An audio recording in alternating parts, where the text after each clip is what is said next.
రంగారెడ్డి జిల్లా కంగ్డి మండల పరిధిలో తట్కల్ గ్రామంలో బుధవారం మండల కాంగ్రెస్ నాయకులు విలేకరుల సమావేశం నిర్వహించారు.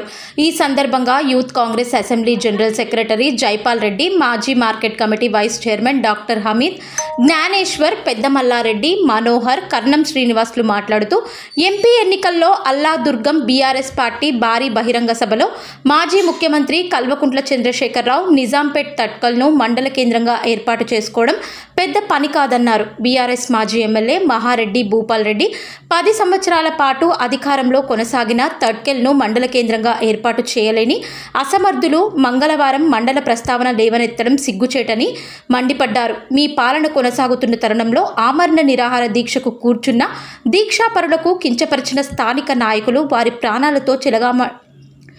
ప్రాణాలతో చెలగాటమాడడానికి వెనుకడుగు వేయని జెడ్పీటీసీ మండల ఏర్పాటుపై మాట్లాడడం హాస్యాస్పదంగా ఉందని అన్నారు. గతంలో మండలాన్ని ఏర్పాటు చేయలేని అసమర్థులు, అవగాహన లేనివారు, చేతకానివారు మీరేనని మర్చిపోయి అధికారంలో ఉన్న ప్రభుత్వంపై బురద చల్లడమే అని అన్నారు. ఉద్యమకారులపై కేసు పెట్టి వారిని అణచివేయడం కోసం కృషి చేశారని మండిపడ్డారు. అతి త్వరలో మండల ఏర్పాటుపై మా ప్రియతమ నాయకులు ఎమ్మెల్యే, ఎంపీ కృషి చేస్తున్నామన్నారు. డివిజన్ స్థాయి అధికారులు ఆయా గ్రామాలలో గ్రామ ప్రజల అభ్యంతర వాంగ్మూలాన్ని సేకరించిన నివేదికను ప్రభుత్వానికి అందజేశారని పేర్కొన్నారు. ఈ కార్యక్రమంలో నాయకులు ముల్తానీ బాబు, సభ్య సుదర్శన్ రావు, ఆకుల రాములు, కృష్ణారెడ్డి, మారుతీరావు, రుస్తుం సమీర్ తదితరులు పాల్గొన్నారు. మరియు కాంగ్రెస్ పార్టీ కార్యకర్తలకు, నాయకులకు ముందుగా నాయకు నమస్కారం. నిన్న ఎక్స్ ఎమ్మెల్యే గారు తడకలకు రావడం జరిగింది.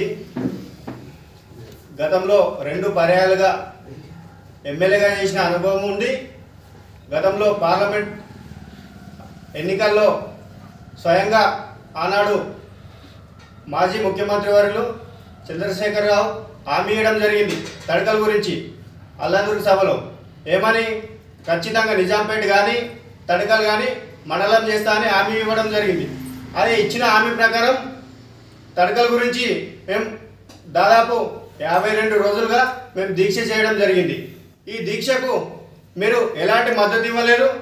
మీరే కాకుండా ఇక్కడ ఉన్న స్థానిక నాయకులు, జెడ్పీసీ కానీ, సర్పంచులు కానీ, ఎంపీటీసీ కానీ ఎవరు కూడా దీక్షకు మద్దతు ఇవ్వలేరు. అదేవిధంగా మేము 52 రోజులుగా దీక్ష చేస్తే అర్ధరాత్రి ఎలాంటి ఇన్ఫర్మేషన్, ఎలాంటి నోటీసు లేకుండా మా దీక్షను భగ్నం చేయడం జరిగింది. అంతేకాకుండా మా పెద్దలు మల్లారెడ్డి కానీ, మనోహరన్న కానీ, రాజ్ కుమార్ కానీ సాధారణ సమితిని ఉన్న ప్రతి ఒక్కరి మీద మీరు కేసులు పెట్టడం, అక్రమంగా కేసులు పెట్టడం జరిగింది. ఇదే ఆనాడు మీపైన నేను క్యూనీస్ వరకు కూడా వెళ్ళి మీ మీద ప్రశ్నిస్తే నా మీద కూడా మీరు కేసు పెట్టే ప్రయత్నం చేశారు, ఒత్తిడి చేసే ప్రయత్నం చేశారు, బెదిరింపు చేసే ప్రయత్నం చేశారు. అయినా మేము ఏ రోజు కూడా ఎక్కడ కూడా లొంగకుండా ఖచ్చితంగా మేము మండలం కోసం అన్ని గ్రామాలను కలుపుకొని 14 గ్రామాలు ఏకతాటిపైన తీసుకొచ్చి మీ మీద ఒత్తిడి చేసే ప్రయత్నం తీసుకొచ్చాం. మీరు ఈరోజు ఏ ముఖం పెట్టుకొని తడకల్ గ్రామానికి వచ్చిరో ముందు మాజీ ఎమ్మెల్యే భూపాల్ రెడ్డి చెప్పాలి. అదేవిధంగా మీరు తడకలకు రావాలంటే ఖచ్చితంగా ఇక్కడి ప్రజలకు కానీ, తడకల్ ప్రజలు, మరి ఇక్కడ చుట్టుపక్కల ఉన్న 14 గ్రామ ప్రజలకు ముందు మీరు క్షమాపణ చెప్పాలి. మీరు అభివృద్ధి గురించి మాట్లాడుతున్నారు. గతంలో చంద్రశేఖరరావు గారు కూడా ఆనాడు అల్లాదుర్గ పార్లమెంటు సమావేశంలో కూడా వాగ్దానం ఇవ్వడం జరిగింది, నిజాంపేట్ అండ్ తడకల్ అని. అదే నిజాంపేటపై ప్రేమ చూపారు కానీ ఈ తడకలను వెనుకనే పడేశాడు. ఈ మహారెడ్డి భూపాల్ రెడ్డి గారే దీనికి కారణం అని చెప్తున్నాం. ఎందుకంటే అయ్యా, నువ్వు ఈరోజు ఉద్యమకారులకు ఉద్యమం ఆనాడు చేశారు, మీరు ఎటుపోయారు, ఈరోజు ధర్నాకు రండి అంటున్నావు. ఆనాడు మర్చిపోయావా? మాపై కేసులు మోపి ఆనాడు 55 రోజులు చేస్తే ఒక్కనాడని వచ్చి నువ్వు పలకరించి నేనున్నాను అని చెప్పావా? ఆనాడు అన్నది ఈరోజు నువ్వు రమ్మంటున్నావే, ఎంత సిగ్గుచెట్టు. నువ్వు ఈరోజు వచ్చి మాకు మీరు రండి, మీ ధర్నాకు రండి, ఎమ్మెల్యే గారికి భయపడదు. అయ్యా, ఎమ్మెల్యే గారు ఆయన నుండి 2 సార్లు అసెంబ్లీలో ప్రస్తావించడం జరిగింది. అది నీకేమైనా చిత్తశుద్ధి ఉంటే, నీకు ఇంకిత జ్ఞానం ఉంటే ఆయన గురించి మాట్లాడాల్సిన అవసరం కూడా నీకు లేదు. ఈరోజు చెప్తున్నాం, ఈరోజు ధర్నా చేసినటువంటి మాపై మీ ఒక మాట అన్నావు, దొంగలు అనేది ఒకటి సృష్టించావు. అయ్యా, దొంగ అనే మాటకి మేము ఒక ఉదాహరణ చెప్తున్నాం. నువ్వు ఆనాడు ఆనాడు దొంగచాటున మేము ధర్నా కూర్చుంటే దొంగచాటున వెళ్ళిపోయింది నువ్వా మేమా? కానీ నీ ఏనాడు కూడా మేమెన్నడూ నీపై అనలేదు. ఈరోజు మా ఉద్యమకారులపై దొంగ అనే మాట సృష్టించావు కాబట్టి ఈరోజు లేవనెత్తాల్సిన అవసరం మాకు ఉందని చెప్తున్నాం. అయ్యా, నువ్వు చేసింది దొంగతనాలు ఎన్ని చెప్పాలి? నువ్వు ఆనాడు డబల్ బెడ్రూమ్లు ఇస్తాను సర్టిఫికెట్లు పెట్టి ఆనాడు మా దగ్గర రైతు వేదికలో పెట్టి సర్టిఫికెట్లు ఇచ్చినది దొంగచాటు పని కాదా? ఒక్క డబల్ బెడ్రూమ్ ఇచ్చావా నువ్వు? నీ ఎన్ని చెప్పుకుంటూ పోతుంటే ఆ నల్లవాగు నుంచి ఇటన్ను అన్నావు. అన్నీ నీ మాటలు జూటా మాటలు. నువ్వు ఇస్తాన్నది జీవో పెడితే నువ్వు ఈరోజు ఏమంటున్నావు? 3 గ్రామాలంటే పక్కన పడేయండి అంటున్నావు. అంటే గ్రామాలకు అడగాల్సిన అవసరం లేదా? వాళ్ళు మాతో కలిసి వస్తున్నారు. అబ్జెక్షన్ చేసినటువంటి గాజులపాటి చుక్కలతీర్థి కూడా మొన్న మేము అడగడం జరిగింది. సరే, మా ఎమ్మెల్యే గారు కూడా ఎంక్వైరీ సర్వే కొరకు పంపించాడు. ఈరోజు సర్వే జరుగుతుంది. ఆనాడు అడ్డుకున్నావు, ఈరోజు మళ్ళీ అడ్డుకోవాలని అనుకుంటున్నావు. భూపాల్ రెడ్డి గారు, మేము చేసేదాకా మా ఎమ్మెల్యే గారు చేస్తారని నమ్మకం మాకుంది. పార్లమెంటు సభ్యులు కానీ శాసన సభ్యులు కానీ మాకు వాగ్దానం ఇచ్చారు. మేము వేచి చూస్తున్నాం. నువ్వు లోకల్ బాడీలో నీకన్నా ముందే లోకల్ బాడీలో మేము కోరాం, సార్ మాకు తొందరగా ఇస్తే బాగుండన్నారు. సార్ వారు కూడా కృషి చేస్తున్నారు. కొత్తగా ఎమ్మెల్యే గారు అయ్యారు. కాస్త వేచి చూస్తున్నాం. ఖచ్చితంగా చేస్తారనే నమ్మకం మాకుంది. ఖచ్చితంగా చేస్తారు. మేము ఉద్యమకారులకు ఇంకోసారి కనుక అలాంటి వర్డ్ వాడితే అది మీ విజ్ఞతకి వదిలేస్తున్నాం. మీరు పెద్ద మనుషులు, 2 పర్యాలు మీరు ఎమ్మెల్యేగా చేశారు, శాసనసభ్యులుగా నారాయణఖేడ్ నియోజకవర్గం చేశారు. ఇంకోసారి ఉద్యమకారులపై అంటే చాలా పెద్ద ఎత్తున నీపై దండయాత్ర చేయాల్సిన అవసరం ఉంటుందని తెలియజేస్తారు. 6 మంది మీద కేసు పెట్టినాం. దేని గురించి వాళ్ళు ఏం చేసారు? రోడ్డు మీద టెంట్లు వేసుకుంటే ఖర్చు ఎక్కువైతున్నది, ఉద్యమం ఇంకా ఎక్కువ కొనసాగించాలంటే ఖర్చు తక్కువ చేసుకోవాలనే ఉద్దేశంతో వాళ్ళు ఏం చేసారు? షెడ్ చేసుకోవడానికి ప్రయత్నం చేసి నువ్వేం చేసావు? పంచాయత్ సెక్రటరీకి బలి చేసి నువ్వు ఒక నియంతలాగా వాళ్ళ మీద కేసు పెట్టించేసి కోర్టు చుట్టూ తిప్పుతున్నావు. ఉద్యమం అంటే ఇదేనా? రాత్రి 12 గంటలకు అది కూడా అరెస్ట్ చేయడం ఎంతవరకు సాధ్యమే? ఇది నువ్వు ఒక నియంతవు. ఆ రోజు నువ్వు అనుకున్న సాధించినావు. ఏది నువ్వు ఎవరిని పోలీసు చేయాలో చేసినావు, ఎవరిని బయట ఇస్తాలో చేసినావు, ఎక్కడ ఏం చేయాలో చేసినావు. ఆఫీసర్ నీ మాటలు విన్నారు. ఇది కాంగ్రెస్ ప్రభుత్వం, ప్రజాస్వామ్య ప్రభుత్వం. ఇలా అట్లుంటుంది. న్యాయమే ఉంటుంది, అన్యాయమే ఉంటుంది. ఇక మా దగ్గర చెప్పిన మా ఊళ్ళో చేసినావు. నువ్వు గాంజా కేసు నడిపియాలా, ఏ కేసు నడిపియాలా అంటే గాంజా చేయడం నువ్వు సమర్థించినట్టే కదా.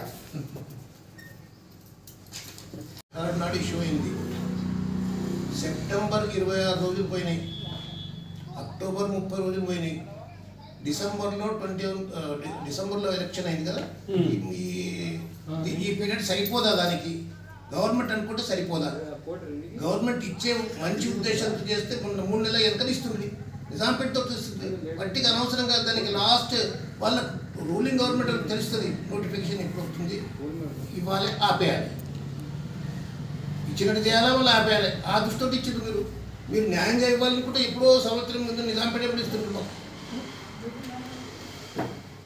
మీ ఉద్దేశం లేదు కాబట్టి అట్లా డిలే చేసి ఇచ్చారు. మీరు రెడ్డి గారు మండల అయింది అని తీసుకొని వచ్చాడు, హరీష్ రావుని తీసుకొని వచ్చాడు, మళ్ళీ కలెక్టర్ని తీసుకొని వచ్చాడు.